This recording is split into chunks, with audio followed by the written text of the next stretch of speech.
The American public, even today, have no idea of what had happened to us.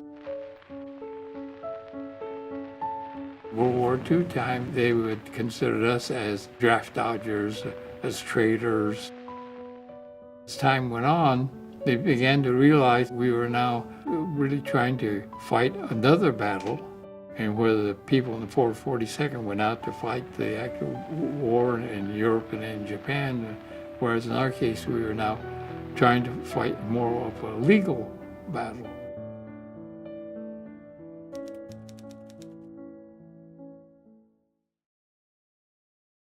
I'm Takashi Hoshizaki.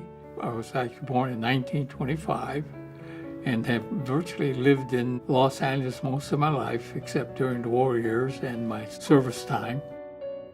Living, I guess, in the same building that I was born, there were more open areas, empty lot, a vacant area that my cousin and I played in. My dad then decided to start his own business. And so then we moved out to the Hollywood area. And the store he started in the Hollywood area was Fujiya cash and carry grocery stores. By 5 years later, he had saved enough money to buy a piece of property and then put a home on it. And 1937 was when we moved into our new home.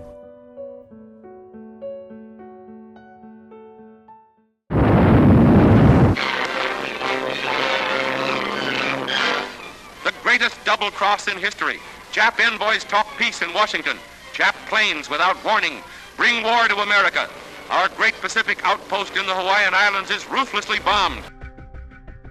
On February 19, 1942, President Franklin D. Roosevelt issued Executive Order 9066. This order authorized the U.S. military to remove civilians from the west coast of the United States. The order did not specify any particular racial or ethnic group. However, Executive Order 9066 was used to specifically target people of Japanese ancestry, regardless of citizenship.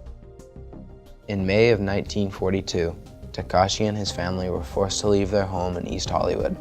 The government sent them to the Pomona Assembly Center, located in Los Angeles County Fairgrounds. The Hoshizakis lived in poorly constructed, temporary barracks with hundreds of other families.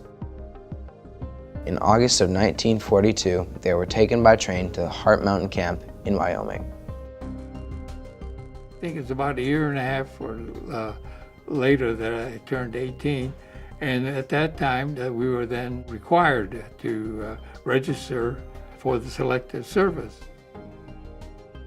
In September 1940, over a year before the United States would enter World War II, President Roosevelt signed into law the Selective Training and Service Act. It required all men between the ages of 21 and 45 to register for the draft. Soon after the U.S. entered the war, the minimum age of registration was lowered to 18 and extended to age 65. The attack on Pearl Harbor also caused the U.S. military to change the classification of Japanese American men to 4C, alien enemy, meaning they were ineligible to serve. However, after over a year of fighting in the war, the U.S. military reversed its decision and reclassified Japanese American men as 1A, eligible to serve, meaning they could either voluntarily enlist in the Army or be drafted. And I thought, well, this is crazy, you know. Here we were removed from our home, placed into these what we now will consider as really were concentration camps, and then they're drafting us out. Why, as one of the other fellows said, he says, why should I go back and fight for civil rights and other things that the U.S. government had denied us? And so it was just one of these things. So things don't seem right, and I decided that, okay, I won't answer the draft call. And it was about, I guess, maybe a week or so later that the FBI, the marshals, then came around and picked me up. There were a total of 63 of us that had refused to go. There were so many of us that I think we filled most of the county jails in Wyoming. In March of 1944, Takashi was arrested for violation of the Selective Service Act. Approximately 5,000 American men nationwide resisted the draft and were convicted of draft violations. Almost 300 of these men were Japanese Americans from 8 of the 10 War Relocation Authority camps. 63 resistors lived in the Heart Mountain camp, including Takashi. We had decided before the trial really began as to whether we'll have a jury trial or a judicial trial.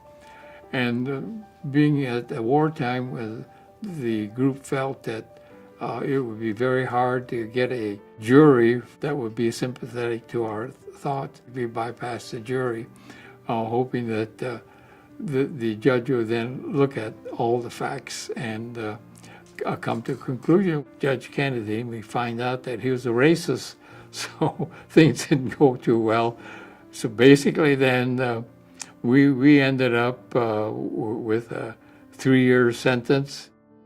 19-year-old Takashi was convicted of knowingly and willfully violating the Selective Service Act of 1940.